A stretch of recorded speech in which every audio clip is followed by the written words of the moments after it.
કાગ એવોર્ડથી વિભૂષિત થવાના આ સંસ્કારમૂલક પ્રસંગે આપણી સાથે ચારણ સમાજના જ આદરણીય નહીં, સમગ્ર અધિકારી વર્ગ, પ્રબુદ્ધ સમાજના આદરણીય એવા શ્રી વસંતભાઈ ગઢવી આપણી વચ્ચે ઉપસ્થિત હોય છે.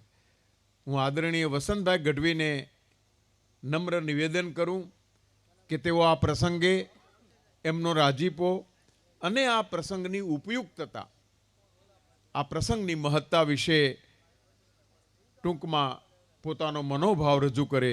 આદરણીય શ્રી વસંતભાઈ ગઢવી.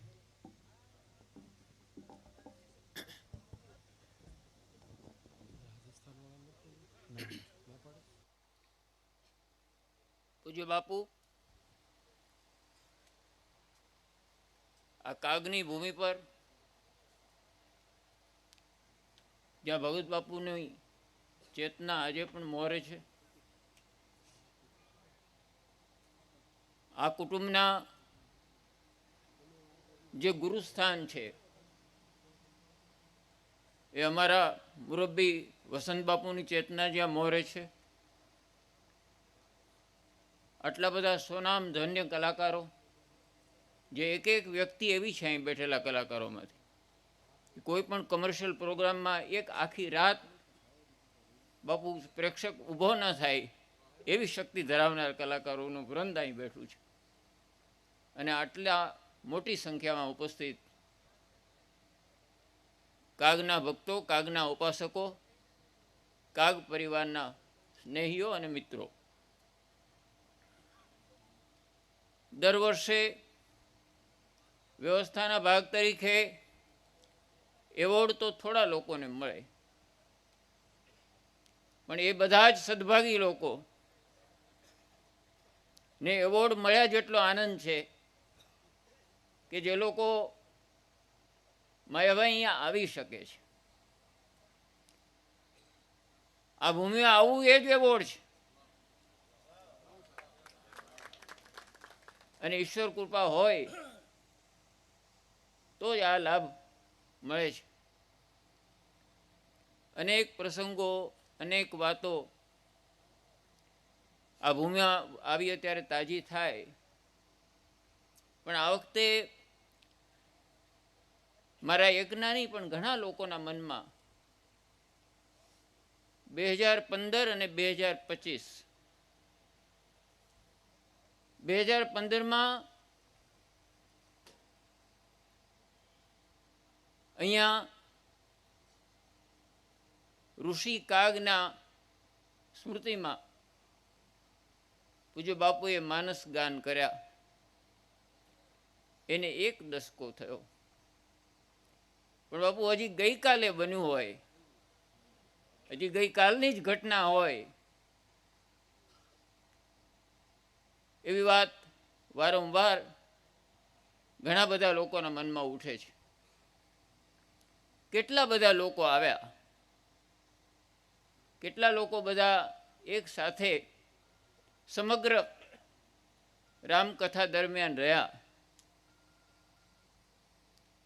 જે લોકો આવી શક્યા એ સૌ પોતાને ભાગ્યશાળી માને છે. આ એક એવો અવસર હતો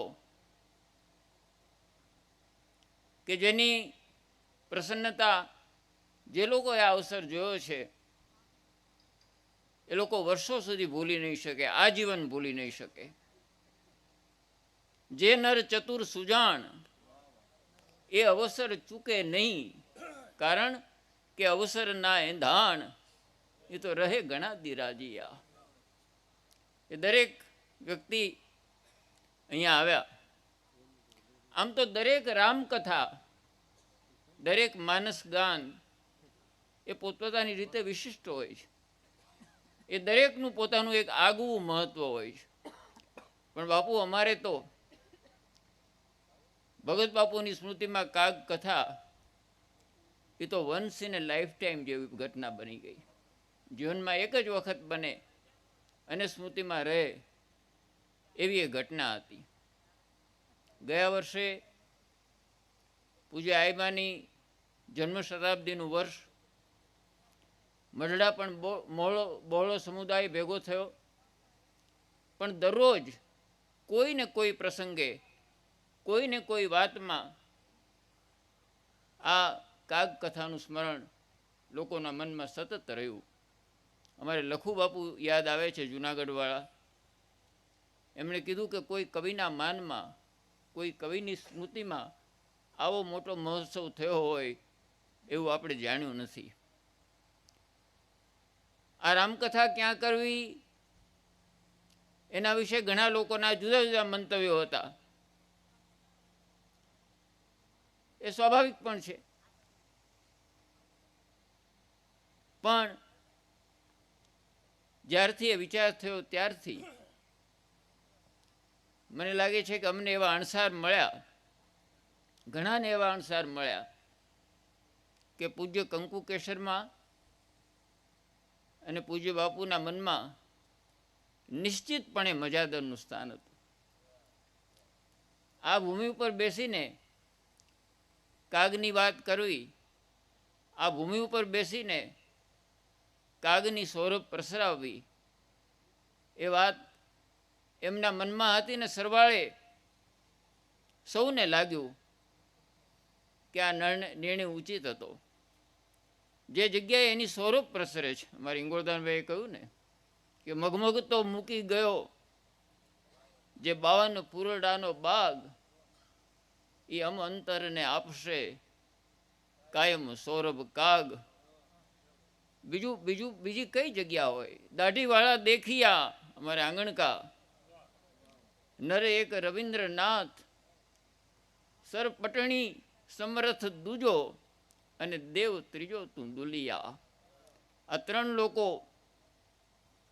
કે જેમને દુનિયા અલગ માનથી, અલગ ભાવથી ઓળખતી હતી ને આજે ઓળખે છે. કથા જાહેર થઈ એ દિવસો યાદ આવે છે. કથાના આયોજન માટે થોડા લોકો મળ્યા.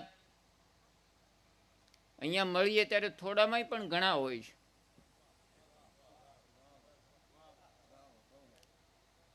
બાપુ સાથે થોડી ઇન્ફોર્મલ વાતો કરી. કંકુ કેસરમાની ઉપસ્થિતિ હતી. આ પ્રસંગ વિશે ઘણી બધી વિચારણાઓ થઈ અને દરેકના મનમાં એક ઉત્સાહનો ભાવ હતો. પણ બાપુ આ આખા કાર્યક્રમને આ ગામે જ નહીં, નામ લઈ શકું આસપાસના એવા કેટલાય ગામો જેમના નામ લઈ શકાય અને કેટલાયના યાદ પણ ના આવે, ઘણા બધા આગેવાનો એ બધા એમાં જોડાયા. આ કથા કોઈ એકની ના રહી, આ કથા કોઈ એક ગામની ના રહી, પણ સમગ્ર વિસ્તારની આ કથા થઈ. સમગ્ર વિસ્તાર એમાં જોડાયો. સમગ્ર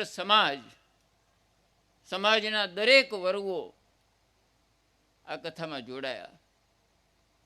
અને રામકથાનો જ્યારે આ વાત કરીએ ત્યારે તમામ લોકોનો સહયોગ તો ખરો જ, પણ એમાં સૌથી એક વિશેષ પાત્ર એ કાગ પરિવારની મૂંગી ઉપાસના. એમને નથી કોઈ પ્રસિદ્ધિની જરૂર, એમને શાની પ્રસિદ્ધિની જરૂર હોય? જેની ફોરમ જ ફટકેલી હોય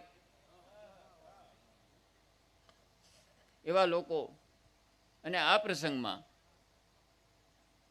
એવું નથી કે બધું સમૂહ સૂતરું પાર ઉતરે.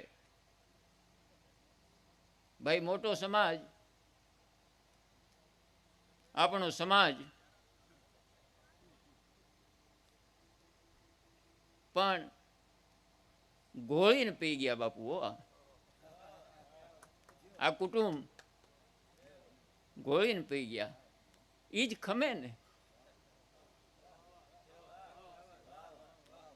ખૂંદી તો ખમે માતા પ્રથમી, અને વાઢી તો ખમે વનરાય, કઠણ વચન મારા સાધુડા ખમે. અને નીર તો શાયરમાં સમાય, ધીરે લાખા અબળા લોયણ તમને એમ ભણે.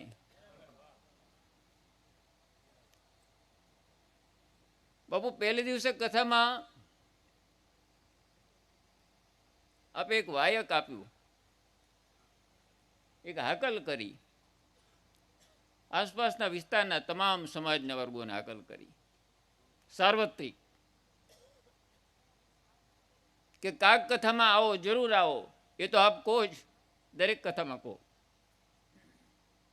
પણ અહીંયા એક બીજી વાત કરી કે કદાચ તમારે કોઈ કામકાજ હોય, કદાચ તમે રોકાયેલા હો, તો મારી વિનંતી છે, બાપુએ કહ્યું કે પ્રસાદ લેવા જરૂર આવો. આ કાગને માળેથી આ પ્રસાદનું જે વિતરણ થયું, આ કાગના માળેથી જે લોકોને પ્રસાદ ગયો, બાપુ જ્યારે આ વાત આપે કરી ત્યારે આ પરિવારનું, ગામનું, આ વિસ્તારનું તો ગૌરવ થયું જ. પણ આપે સાથે સાથે જ્યાં ટુકડો ત્યાં હારી ઢુકડો એમ માનનાર સમગ્ર દેહાણ જગ્યાઓને રાજ તિલક કર્યું. આ સન્માન એ તમામ જગ્યાઓનું હતું કે જે ટુકડો ત્યાં હારી ઢુકડો એમાં માને છે. કથામાં ભગત બાપુની વાત તો થાય જ, જગદંબા સોનબાઈ માની વાત તો થાય જ, પણ આપે તુલસીની એક ચોપાઈને ટાંકીને અનેક પૂર્વસૂરીઓની પણ વાત કરી આ જ કથામાં. એમાં ઈશ્વરદાસજીને વાત કરી, સાયાજી ઝુલાની વાત કરી,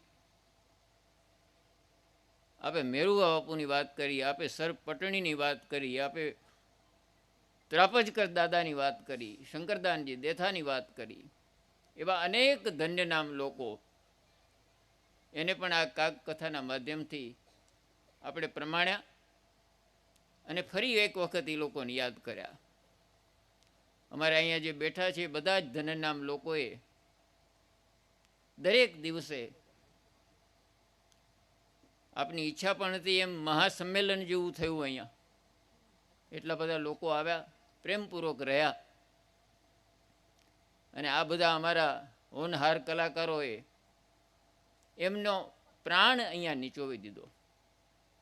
એમણે જે ગાયું, એમણે જે પ્રસ્તુતિકરણ કર્યું એ અદ્ભુત હતું. કોણ કહે છે કે સારું સાહિત્ય સાંભળવા લોકો નથી આવતા? કોણ કહે છે કે સારું સાહિત્ય થતું નથી? કોકે ઉલેચવું પડે.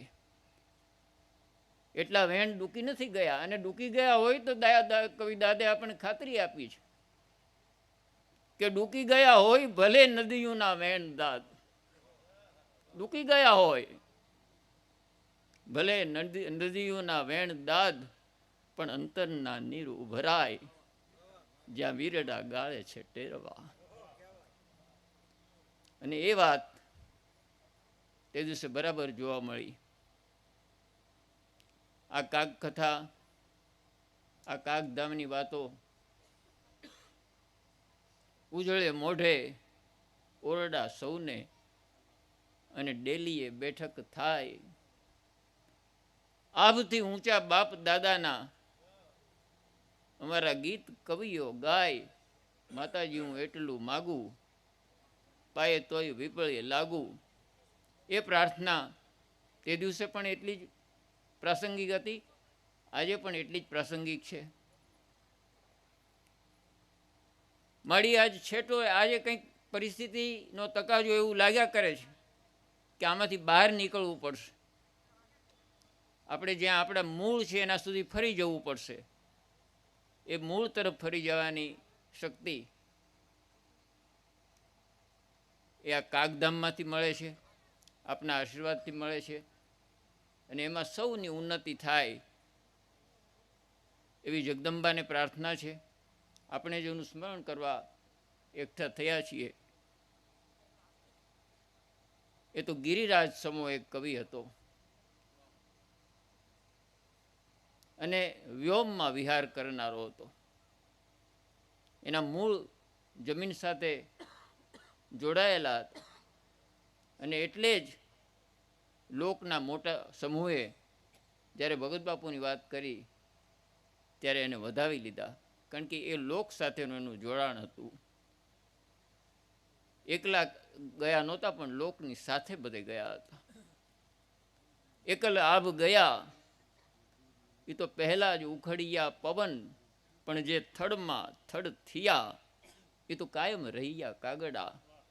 એવા ભગત બાપુની સ્મૃતિમાં આ રામકથાની વિશેષ સ્મૃતિ આ વર્ષે થાય છે. બાપુ દસકો એક થયો અને એની સુખદ સ્મૃતિઓ આપની કૃપા, ઘણા બધા સંતોની કૃપા અને ઘણા બધા અમારા પૂર્વસૂરીઓની કૃપાને કારણે હું એમ માનું છું કે આ થયું.